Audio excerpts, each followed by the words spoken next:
अगला प्रश्न, प्रसाद के नाटकों की सभी समस्याओं को सुलझा कर उन्हें अत्यंत सफलतापूर्वक रंगमंच पर प्रस्तुत किया जा सकता है और उनका अवश्य प्रदर्शन होना चाहिए। ये प्रसाद के विषय में किसने कहा है? शांता, डॉक्टर बच्चन सिंह, डॉक्टर नगेंद्र और डॉक्टर रामचंद्र शुक्ल। तो इसका आंसर दीजिए। इसका आंसर क्या होगा? इसका आंसर होगा ऑप्शन ए, शांता। शांता जो है डॉक्टर शांता जो है नेशनल स्कूल ऑफ ड्रामा में त्रैमासिक पत्रिका नटरंग का भी संपादन किए। उनका ये कथन है प्रसाद के विषय में, ये भी ध्यान दीजिएगा।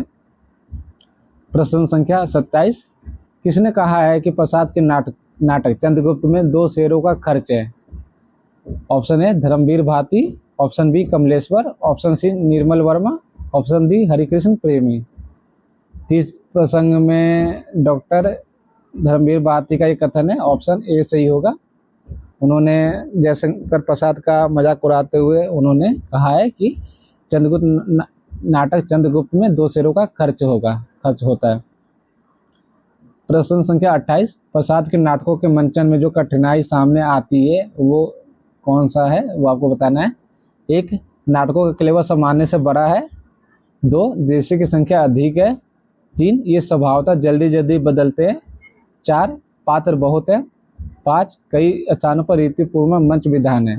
सही विकल्प होगा 1, 2, 3, 4, बी 2, 3, 4, 5, सी 1, 2, 3, 4, 5, डी 5, 4, 3, 1। तो यहाँ पे ये ऑप्शन सी सही होगा। इन्होंने ये सभी जो है प्रसाद के नाटकों में मंचन में मुश्किल आते इन 5 कारणों के कारण। अगला प्रश्न है,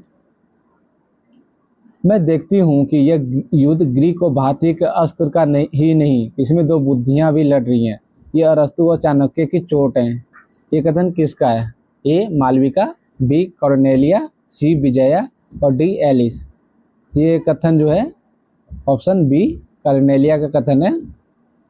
प्रश्न संख्या 30, इस पुस्तक में मेरी अंत यात्रा में पढ़ने वाले कुछ प्रदेश है। यात्रा के लिए निकलती रही है बुद्धि पर हृदय को भी साथ लेकर। ये कथन किसका है ये बता दीजिए, और ये किस भाग में कहा गया है? ऑप्शन है चिंतामणि भाग 1, ऑप्शन बी चिंतामणि भाग 2, ऑप्शन सी चिंतामणि भाग 3, ऑप्शन डी चिंतामणि भाग 4। ये कथन जो है आचार्य रामचंद्र शुक्ल का है। ये निबंध जो है उनमें कहा है, और ये इसका विकल्प जो होगा ऑप्शन ए चिंतामणि भाग 1। प्रश्न संख्या 31, हम अपना मुंह ना दिखाकर लज्जा से बच सकते हैं पर ग्लानि से नहीं। कोठरी में बंद चारपाई पर पड़े पड़े लिहाफों के नीचे भी लोग ग्लानि से गल सकते हैं। चित्रकूट में भरत राम के मिलाप के स्थान पर जब जनक के आने का समाचार पहुंचा तब सुनत जनक आगमन बस हरहूं अवध समाज पर गरही गलानी कुटिल के कई। तो ये आचार्य रामचंद्र शुक्ल के किस निबंध से लिया गया है ये आपको बताना है। ऑप्शन ए श्रद्धा और भक्ति, ऑप्शन बी क्रोध, ऑप्शन सी लज्जा और गलानी, ऑप्शन डी कविता क्या है। तो इसका आप आसानी से उत्तर दे पाएंगे क्योंकि इसमें ही बात कही है लज्जा और गलानी का। ऑप्शन सी विकल्प सी सही होगा। प्रश्न संख्या 32, कविता क्या है जिसका प्रकाशन 1909 में हुआ है, किस पत्रिका में प्रकाशित हुआ है ये आपको बताना है। हिंदू, चांद, सरस्वती और मर्यादा।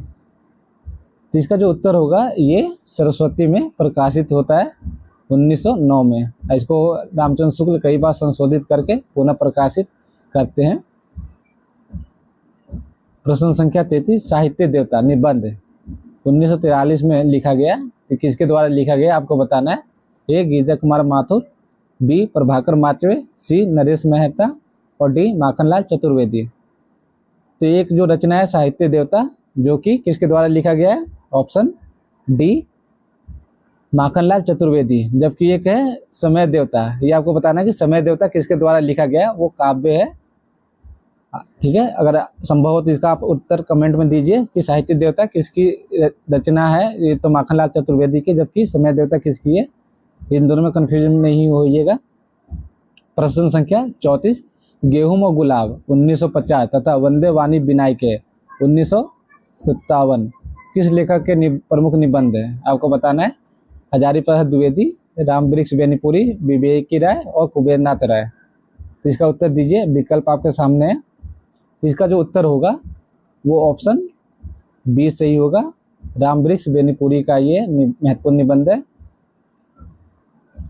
प्रश्न संख्या 35, किसने हिंदी कोविद रत्नमाला के 2 भागों में संपादन किया है? यहाँ पे ये भाग मैंने प्रश्न इस प्रकार बनाए हैं जिससे आपके 2-3 प्रश्न एक ही प्रश्न में बन जाए। तो यहाँ पे हिंदी कोविद माला 2 भागों में हुआ है, तो ये भी प्रश्न पूछ लिया जाता है कि कब प्रकाशित हुआ है। तो इसका जो पहला भाग प्रकाशित हुआ था वो 1909 में और दूसरा 1914 में प्रकाशित हुआ है, तो ये भी ध्यान दीजिएगा। तो इसका उत्तर दीजिए, हिंदी कोविद रत्नमाला 2 भागों में किसने संपादन किया?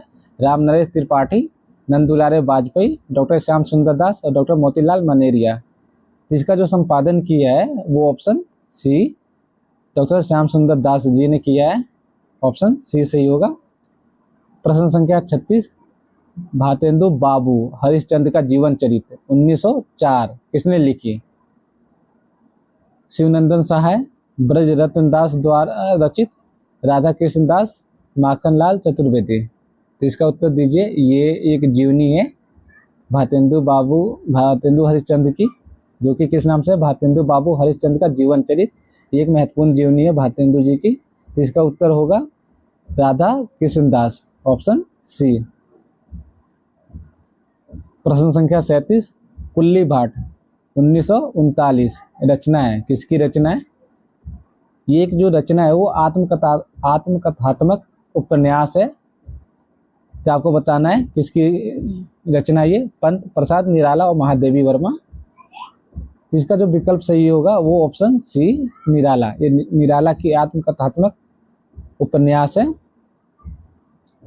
प्रश्न संख्या 38, बनारसी दास जैन की अर्ध कथा का प्रकाशन वर्ष क्या है? ये आपको बताना है। 1641, 1651, 1941 और 1951। विकल्प आपके सामने है, इसका उत्तर दीजिए। इसका जो आंसर होगा ऑप्शन ए 1641 होगा।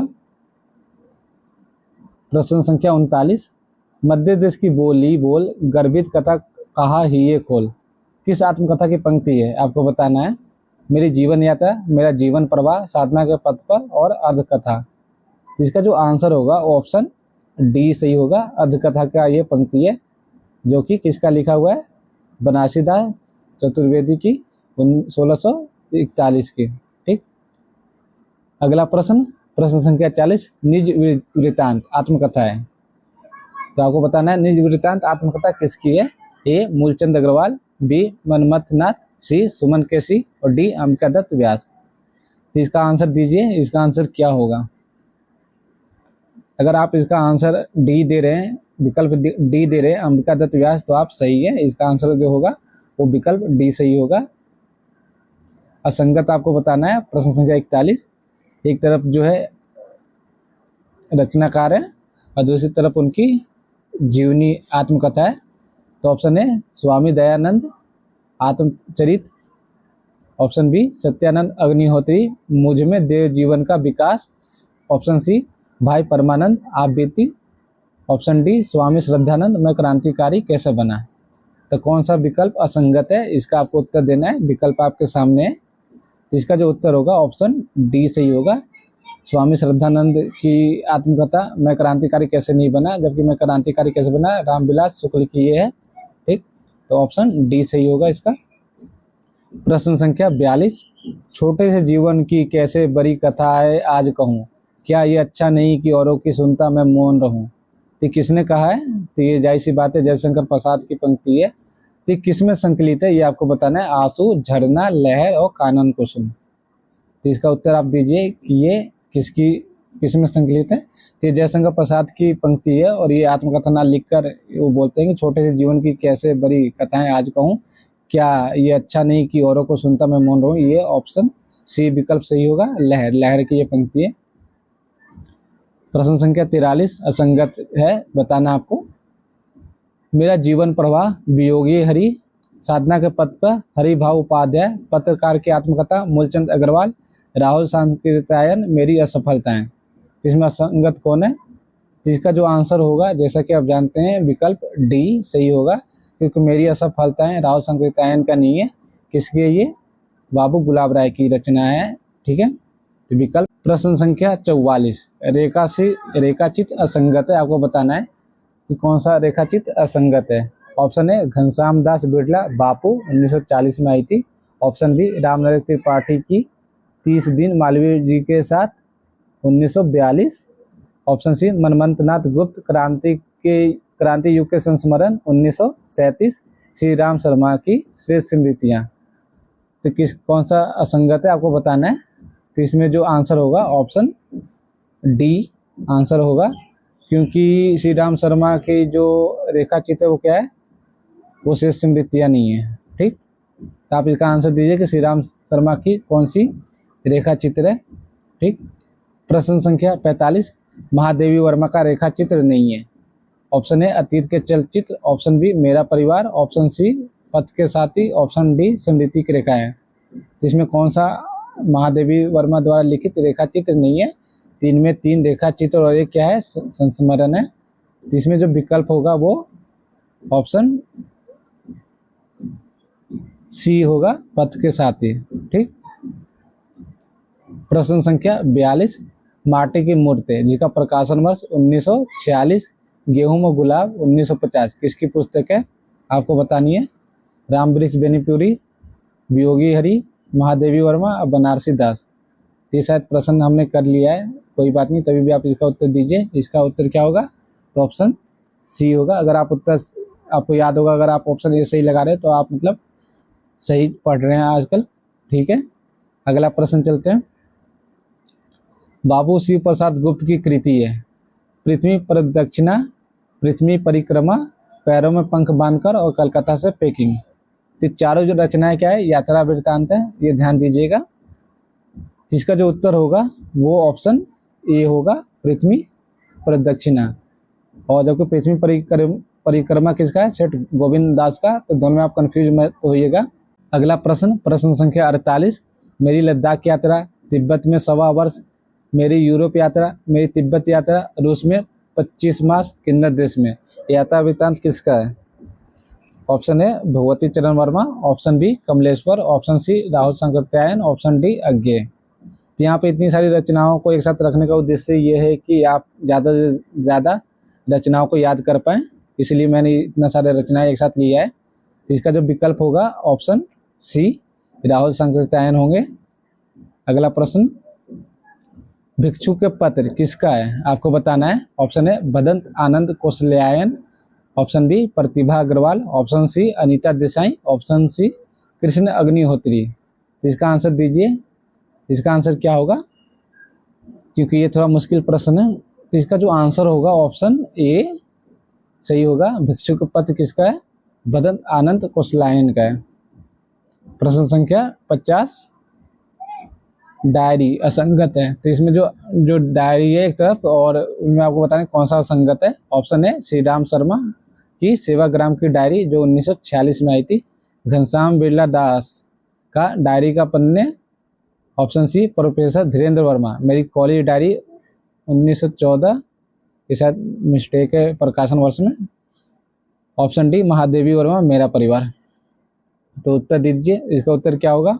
इसका जो उत्तर होगा ऑप्शन डी सही होगा, क्योंकि ये महादेवी वर्मा का मेरा परिवार डायरी विधा नहीं है, ये क्या विधा है, ये रेखा चित्र है। ठीक, तो इसका भी आंसर जो होगा ऑप्शन डी सही होगा। तो आज के लिए इतना ही, धन्यवाद।